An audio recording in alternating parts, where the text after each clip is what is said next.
आप सभी को जय माता दी, जय भोलेनाथ। मैं आपकी अपनी गुरु माँ महामंडलेश्वर अंजनी देवा दास जी महाराज, आप सभी को प्यार भरी जय माता दी। आप सब जानते हैं पवित्र आश्विन नवरात्र जो है वे प्रारंभ होने जा रहे हैं। नवरात्रों की महिमा बड़ी अपरंपार रहती है।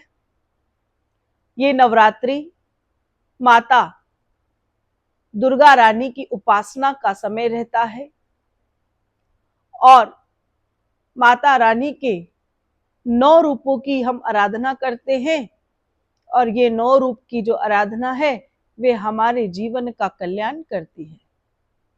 जहां पर हम माँ दुर्गा को शक्ति का रूप कहते हैं तो हम 9 दिनों में उसी शक्ति की आराधना करते हैं जिस शक्ति की आराधना करने से पूरा ब्रह्मांड जिस शक्ति से चलता है। जहां पृथ्वी पर कण कण में वास होने वाला जो सांस रूपी प्राण शक्ति है वे सभी माता दुर्गा के अधीन है। ऐसी परम पूजनीय आनंदमयी माता रानी की आराधना करने से व्यक्ति के जीवन में शक्ति का संचार होता है, क्योंकि ये नवरात्रि जो है मुख्य रूप से 2 बार लगती हैं और गुप्त रूप को मिलाकर 4 बार लगती हैं। संसार के कल्याण के लिए भगवान भोलेनाथ जी ने माता आद्य शक्ति को ये वरदान दिया है कि जो भी कलयुग काल में मां भगवती के दुर्गा रूप की पूजा करेगा और 9 दिनों का मां शक्ति का अनुष्ठान रचेगा, उसके जीवन में माता शक्ति सदैव अपने सभी अस्त्र और शस्त्रों के साथ उनके जीवन में उनका कवच बनेंगी और उन्हें अपना आशीर्वाद प्रदान करेंगी। इसलिए सनातन धर्म में माता दुर्गा की अपने आप में अपार महिमा बताई जाती है और जो भी माता रानी का भक्त है वे बहुत उत्सुक रहता है कि वे नवरात्रि की पूजा करें। नवरात्रि का आगमन ही भक्तों के भीतर बहुत ही उल्लास को जन्म देता है और जब ये खुशी और उल्लास मां भगवती अपने आने से पहले अपने भक्तों में देखती है तो सदैव के लिए मां उसके जीवन में प्रवेश कर जाती है। यही एक समय है जब हम शक्ति को प्रसन्न करते हैं और ये शक्ति हमारे सभी मनोरथ को पूर्ण करते हैं। ऐसी पवित्र आराधना, पवित्र अनुष्ठान जब हम बड़े ही पवित्र भाव के साथ करते हैं, घर में शुद्धता के साथ इस व्रत की उपासना करते हैं, पाठ पूजा नित्य नियम करते हैं तो मां जो है उस घर में बहुत सारा आशीर्वाद प्रदान करती है। यही कारण है कि जो भी भक्तजन मुझे सुन रहे हैं और जो माता रानी के उपासक हैं, जो मां के शरणागत हैं, जिन्होंने अपना जीवन माई के श्री चरणों में लगा दिया है, मां उन्हें अपने गले से लगा ले, यही मेरा उद्देश्य है। ये नवरात्रि जो कि आश्विन पक्ष में शुक्ल पक्ष लगने पर प्रतिपदा तिथि में जो प्रथम दिन आता है उसी से ही नवरात्रि प्रारंभ हो जाते हैं और इस बार 2024 में ये आश्विन पक्ष के नवरात्रि जिसे हम शारदीय नवरात्रि भी कहते हैं 3 अक्टूबर से प्रारंभ होने जा रही है और ये 3 अक्टूबर का जो दिन रहने वाला है वो बहुत ही हर्ष और उल्लास से भरा हुआ होता है, क्योंकि मेरी मां का आगमन पुनः धरती पर हो जाता है और यही मां का पृथ्वी पर जो आगमन है वो अलग अलग रूप रेखा के तहत किया जाता है। देवी भागवत पुराण में स्वर्ग से जब मां धरती पर उतरती है तो मां का आगमन किस रूप में होता है, उसी के अनुसार आने वाले 6 महीने के लिए ये तय किया जाता है कि ये पृथ्वी 6 महीने तक किस काल में चलेगी। 3 अक्टूबर का जो दिन रहने वाला है वे दिन है वीरवार। और वीरवार को जब भी नवरात्रि की प्रतिपदा तिथि लगती है तो देवी भागवत के श्लोक के अनुसार मां पालकी पर विराजमान होकर धरती पर उतरती है। और जब मां पालकी में आती है तो ये हमारे जीवन में मां का आगमन थोड़ा सा कठिनाइयों से भरा हुआ कहा जाता है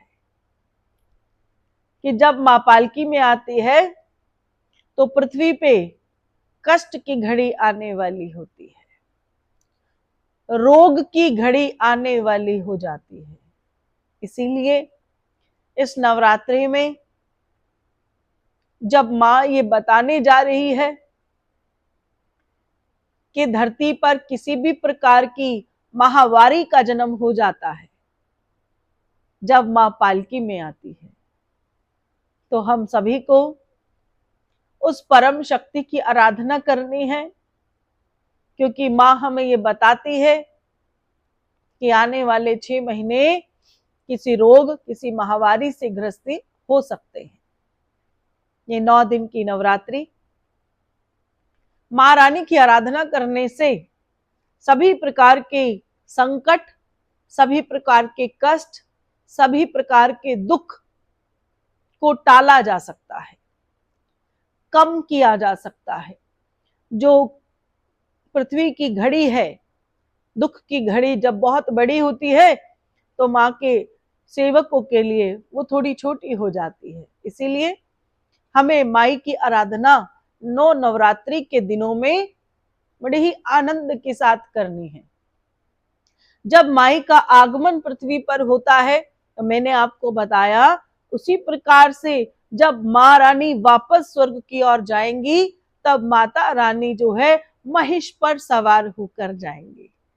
जब मां महिष पर सवार होकर जाती है ना, तो भी आपको मैं बता दूं कि बड़े ही शोक का विषय रहता है, बड़े ही दुख का विषय है कि माई का आना और फिर मां का वापस जाना, दोनों ही सवारी देवी भागवत पुराण के श्लोक के अनुसार ये वो समय होता है जब जीवन में शोक आ जाता है।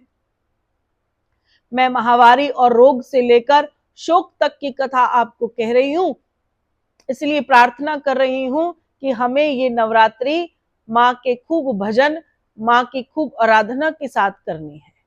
जीवन के जितने कष्ट आ रहे हैं ये सभी कष्ट महारानी जो है हमें अपनी छत्र छाया में रखे। इसीलिए हमें 9 नवरात्रि में माई की खूब सारी आराधना करनी है। अब मैं आपको ये बता दूं, शक्ति की उपासना करने वाला जो भी जीव रहता है उसके अंदर दुख से लड़ने की शक्ति बहुत बढ़ जाती है, वह व्यक्ति भय मुक्त हो जाता है। तो ये नवरात्रि आप सभी भक्तों के लिए बहुत खास रहने वाली है। तो फटाफट से आप अपने घर में मां भगवती के आगमन की तैयारी प्रारंभ कर दीजिए। तो पहली बात तो मैंने आपको ये बताया है। अब मैं आपको ये बताना चाहती हूं कि घट स्थापना का जो समय है, जब प्रतिपदा तिथि लगेगी तो उस समय जो शुभ समय घट स्थापना का रहने वाला है 5:56 से लेकर 7:20 तक अगर आप घट स्थापना करना चाहते हैं तो आप उसमें घट स्थापना कर सकते हैं। माई की चौकी सजाई जाती है, ईशान कोण में भी माता रानी को विराजमान किया जाता है और पूर्व दिशा में भी माई की चौकी सजाई जाती है। अगर कोई दक्षिण मुख से भी पूजा करना चाहे, ये अग्नि का कोण है और इसमें भी माई की जोत जगाना बहुत ही शुभ संकेत रहता है। माता रानी की पूजा की किस प्रकार की विधि रहेगी मैं आपको जल्द ही बताऊंगी। कैसे घट स्थापना करनी है इस विषय पर जरूर बात होगी। नवरात्रि शक्ति उपासना का समय है, पवित्रता का ध्यान आपको रखना है। अपने घर की सफाई का कार्य आपको अब शुरू कर देना चाहिए। आपके लिए पितृपक्ष चल रहे हैं, लेकिन आप हर रोज अपने घर का एक कोने को साफ करना शुरू कर दीजिए। याद रखिए, नवरात्रि वाले दिन तक आपके घर में पूर्णतः सफाई हो, आपके घर का फ्रिज बिल्कुल साफ हो, आप व्रत उपासना करें, इसका आपको ध्यान रखना है। व्रत रखने वाले के लिए पवित्रता का ध्यान बहुत जरूरी है। घर में प्याज लहसुन नहीं होना चाहिए। अगर आपके घर में कोई व्यक्ति व्रत नहीं रखता तो भी जिस घर में प्याज और लहसुन नवरात्रि में बनता है, उस घर में माता रानी कभी नहीं आती, चाहे आप लाख यत्न भी कर लें।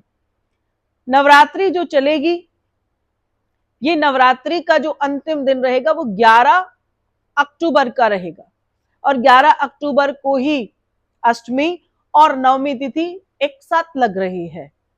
कोई बात नहीं, ये भी माँ का बहुत अच्छा शुभ संकेत रहेगा कि आप अष्टमी और नवमी तिथि दोनों एक साथ ही कर लीजिएगा।